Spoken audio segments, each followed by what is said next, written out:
জন্য নিতে হবে দুটো বড় সাইজের পেঁয়াজ।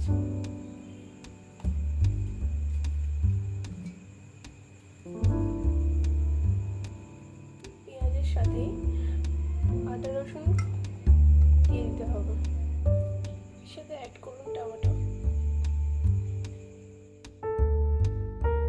এটাকে সেদ্ধ হয়ে যাওয়ার পর 5-10 মিনিট রেখে ঠান্ডা হয়ে যাওয়ার পর হাত দিয়ে ছোট ছোট করে টুকরো করে নিতে হবে। তারপর তেল দিয়ে দিতে হবে। পেস্ট করে রাখা